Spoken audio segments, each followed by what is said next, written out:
you is quite lovely. Let's start with our latte for breakfast. Lovely, isn't it? Every time I do that, I always remember how annoying that is when other people do it, but how good it is when. Terrible. So, I hope you're all well, and you're all hope, which makes no sense. So, I want to talk to you about the lack of free will in coupled systems. And what does that even mean? Well, you can imagine that you yourself have choices, and that, thank you, you can make choices. Now, you think that you're making those choices, and you're asking yourself, can I make this choice? Have you noticed this everywhere? People say, do you have free will? Do you not have free will? But what they don't ask about is whether or not coupled systems have free will. Now, this is something that you may notice when you talk to AI and you ask it about how two people of a certain type of personality will interact. And AI understands quite well that coupled systems remove most of the free will. And so the more people you have in a system of a certain dynamic, the more it tends to understand how things are going to play out, which seems unusual because you would think that it would make things worse, but no, it actually makes it easier. So let's say you have a family dynamic of 3 brothers, and you know you have enough information to understand the personality type of the brothers and how they interact with each other. And let's say that it's a toxic relationship where each one has some sort of psychological trait or deficit that they've inherited over some sort of upbringing from whatever difficulty that was, and they were in a controlled environment. It's sort of like this: if you have a marble and you put the marble on the table, the marble can sort of go anywhere on the table before it falls off, right? You don't know, assuming the table's smooth, assuming it's level, you don't sort of know which way it's going to go. But if you put the marble, if you put 2 walls on either side of the marble, and you narrow the walls so that they're really thin, then the marble can only go forwards and backwards. And this is this coupling that I'm talking about. So on top of that, you have to add that most people with whom you interact aren't aware that they're following sort of codes that have been built into them, whether it's ego, whether it is insecurities over certain things that they feel misunderstood. Hello, Olivia Pesci. Ciao. You might feel that you have abandonment issues, or you've grown up with a narcissistic parent, or perhaps a parent who is ego-driven and ambitious, or and you either have that personality trait or you don't, so then your interaction with that parent is going to be different. Or you feel that you have to earn their love, or the fact that you were given too much love in your mind, depending on how your construct, your personality. And so the interactions are going to be quite predictable because a lot of it is subconscious. So when you interact with your 2 other brothers, you're each going to trigger each other because you're not realizing that you're entering some sort of dynamic, and it follows a natural procedure. So one example would be this. One example is that brother A, this is a made-up story. These are not real brothers, right? Cosmic Rose, hello, good to see you. Lovely to see you. Let's say brother A says to brother B, what did brother C tell you about the party, for example? The biggest mistake brother B will make will be to answer brother A. Now, what does that do?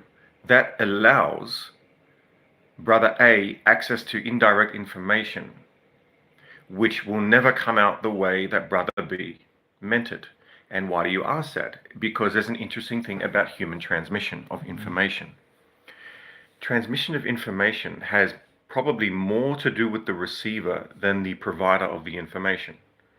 So what you're hearing is what you decide you want to hear. Number one, you want to be here in the first place. But then number 2, there's so much information, and the information carries so much depth in any normal conversation, that it's too much for the standard human brain to be able to hold all of it. So it compresses it into either how it feels. If you're a neurotypical, it felt like this, it reminded me of this, I have a positive feeling about the person giving the message, so I take the message.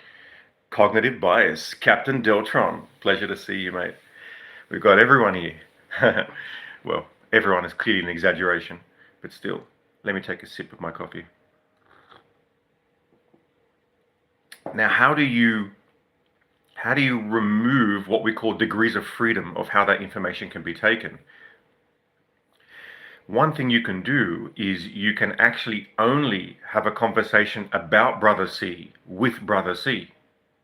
And what that does, it removes so much of the wiggle room that allows information to move and bounce back. And every time it bounces back, am I celibate or gay? Neither. I'm sorry to disappoint you either way. um,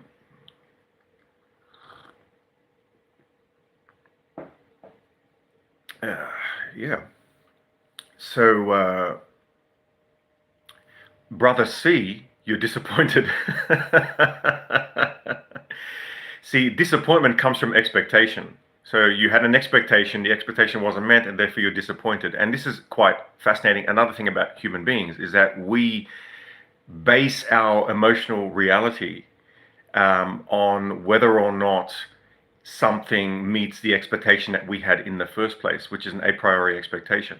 Now, we decided, whether we like it or not, to have that expectation. The question is, why did we decide it? You probably don't know. But you already have an interesting concept about, for example, in your case, gay or celibate. So there's something to do with sexuality that's on your mind. And then you think, well, why is that the case? Now you feel like you dropped dopamine levels. Yeah, it's crazy, right? You don't realize, for even in a little comment like that, someone like myself or AI or an actual psychologist could read immediately what biases you have and what you don't have and why you have them, and that the fact that you're not even aware that you had them means that that's a lack of free will right there, because you didn't choose to decide to focus on sexuality or abstinence, which is of sexuality, or let's just say various. I won't get into it.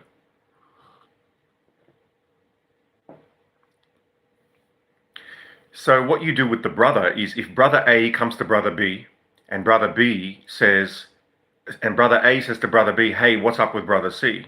The answer is for you as brother B to say, I don't know, but I don't know what you're talking about exactly, but I will go talk to brother C myself and I'll let you know.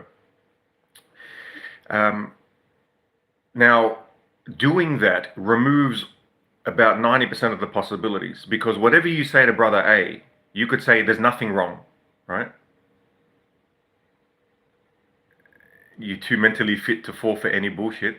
Harry Pothead, I'd like to introduce you to Captain Deltron and I See You and Cosmic Rose.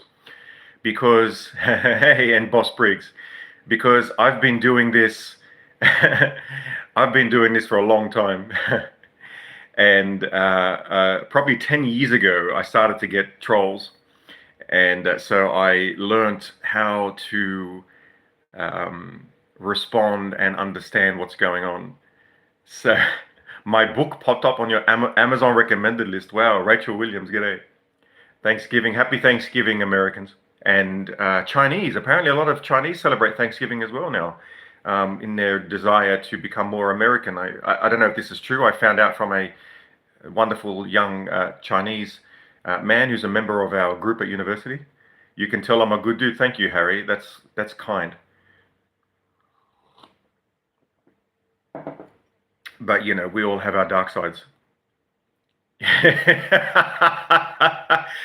Boss Briggs, how many times have you heard someone say, I've broken their will to troll me? How many times since 2015, back when Harry Pothead was possibly still in primary school? I don't know. I don't know. But I like him. I like Harry. Boss Briggs used to say, Gabs would turn trolls to his side. Nothing's changed, even at age 45, nearly 45.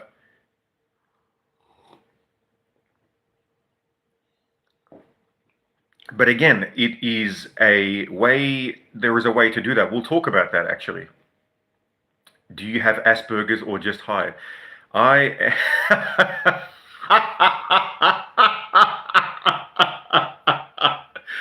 I love it. Do you have Asperger's or are you just high? I love that question. Firstly, I was diagnosed with autism at age 32 and 11 months back in 2014 in January. But I was also diagnosed with savantism. And in order to try and prove whether that was true, I went to university. Yeah.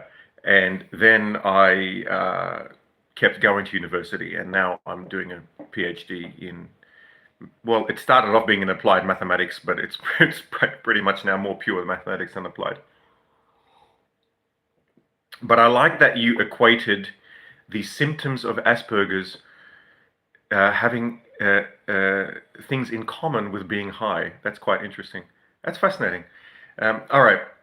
So what are we talking about? The triangulation. You got to go. All the best, mate. Thank you. That's great.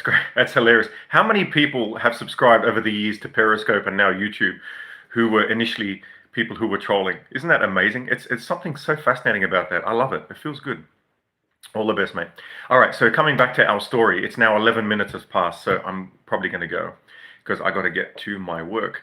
But actually, you know what? Let's end with this actual scenario with Harry. So what did I do, right? I was aware from a very long time ago that that when someone says something and you would normally say feel angry, you've got to ask yourself, why are you feeling angry?